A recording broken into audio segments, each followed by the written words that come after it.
Je suis Nzi Ouakabouba et je suis fondateur de la marque Terroir du Kivu, qui est une marque que j'ai créée pour mettre en avant les produits alimentaires du terroir de la province du Kivu, de l'Est de la République démocratique du Congo. La raison qui a poussé à créer cette société ou cette marque, c'est que j'ai grandi dans une famille, je dirais, d'agriculteurs, parce qu'on est dans l'agriculture et l'élevage, ça fait quand même 5 générations. Mais on vendait que les produits en tant que matière première. Et suite à la guerre et l'insécurité qui s'est passée dans le pays et dans cette partie du pays particulièrement, pendant une vingtaine d'années, nous n'avons pas pu travailler, donc tout était par terre. Et il y a 5 ans, je me suis dit que je voulais continuer dans ce domaine, ça veut dire l'agriculture, l'alimentation, mais le faire en produit fini.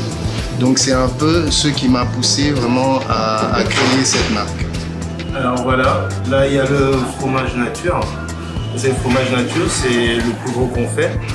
Et puis on a ceux aux épices, dont celui-ci c'est le fromage au pili. Alors ici vous avez le fromage au poivre sauvage, qui est un poivre quand même assez particulier de l'Est de la RDC. Et puis ça c'est le fromage aux herbes fines. Les difficultés dans l'entrepreneuriat, il y en a énormes. On parle très souvent du financement, parce que c'est quelque chose qu'en Afrique et en République démocratique du Congo, on a quand même assez de difficultés d'avoir certains financements. Mais au-delà de ça, c'est-à-dire les difficultés existantes qui sont là jusque maintenant, c'est surtout par exemple le transport, qui est quand même un très gros souci. Il y a le transport, il y a le manque de financement, je dirais. Le plus gros challenge, c'est de trouver les personnes capables, les personnes qui sont prêtes à suivre votre rêve. Parce que faut se le dire, c'est que dans ce qui est agriculture, ce qui est la création de produits comme le fromage, ça prend de la patience et de la passion. Donc c'était trouver ces personnes-là, et ça c'est toujours au quotidien, parce que au fur et à mesure qu'on progresse, je veux dire, il y a différents types de personnes qui doivent rejoindre l'équipe afin que notre produit puisse être un produit de valeur non seulement au niveau national, mais comme nous pensons aussi au niveau international. Donc trouver les personnes qui nous font confiance, trouver ces différents restaurants, ces supermarchés qui sont prêts à faire confiance à des produits faits d'ici. Ben, vous savez, surmonter un challenge, c'est la passion. C'est la passion et il faut aimer. Je veux dire, ce type de challenge, pour beaucoup de personnes, ça serait une difficulté, mais j'ai toujours trouvé ça comme c'est quelque chose qui m'attire, en fait, travailler sous ce type de stress. Aller là où les gens se disent que c'est difficile, c'est ça qui me pousse, et c'est comme ça, c'est ce qui m'aide à surmonter tous ces challenges. Ma plus grande réalisation pour l'instant, c'est le fait d'avoir créé cette marque. Terroir du Kivu, c'était un rêve. Comme je disais avant, c'était une entreprise familiale qui vendait en gros. Mais pouvoir voir ces produits dans une alimentation ou dans des alimentations à côté des produits européens que nous connaissons, c'est une très grande réalisation, dont je suis très fier. Ce qui empêche, selon moi, selon mon humble avis, les gens d'entreprendre, c'est je pense que les gens n'ont pas ce courage ou cette confiance en soi de se dire que je veux réaliser quelque chose, je veux y aller. Donc cette audace de pouvoir oser et de pouvoir aller vers ses rêves.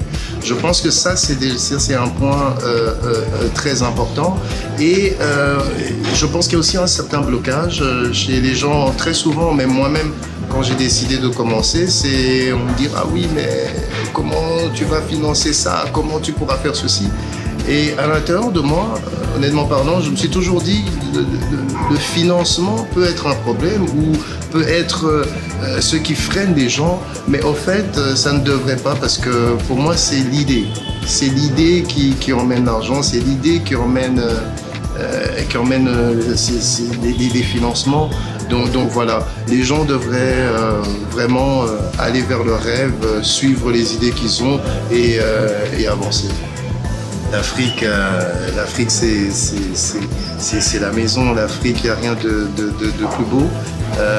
Elle a traversé des moments de difficulté, mais aujourd'hui, je vois que les perspectives pour l'Afrique sont vraiment positives. Je pense que c'est le continent où tout va se passer dans les prochaines 50 années. Donc, en tout cas, mes perspectives pour l'Afrique sont extraordinaires, sans oublier qu'on a vraiment une richesse énorme avec un dynamisme incomparable de cette jeunesse qui est faite d'environ 60%. Donc c'est vraiment un endroit dans lequel faut y aller, faut se focaliser sur l'Afrique parce que c'est là où tout va se passer. Les personnes qui souhaiteraient se lancer en RDC, premièrement, je les appelle. Ça veut dire, et je dis aux gens qui sont de la diaspora ou les jeunes qui sont ici de vraiment se lancer. La RDC, c'est le cœur de l'Afrique. La RDC, le boom de la RDC aidera tous les pays voisins à vraiment avoir un boom économique. Donc, mais il faut avoir les reins assez solides. Il faut savoir que c'est pas facile comme partout. Il y a un gros challenge, il y a une compétition, il y a une nouvelle jeunesse dynamique, mais il faut y aller et il faut y mettre beaucoup d'amour. Il faut y mettre beaucoup d'amour. Ça veut dire que je pense que ce qui nous manque encore, c'est vraiment pouvoir collaborer entre nous. Collaborer entre nous, fils du pays, collaborer entre nous, Africains vivant en Afrique et ceux de la diaspora. Et voilà, je pense qu'en union, on pourra vraiment faire quelque chose de merveilleux. Entreprendre, c'est rêver. Entreprendre, c'est l'aventure, c'est le rêve, c'est la passion. Voilà.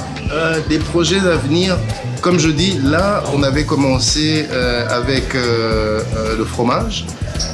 Et on fait différents types de fromages, donc les fromages aux épices, pili, aux herbes fines et du fromage normal, Gouda, du Gouda jeune.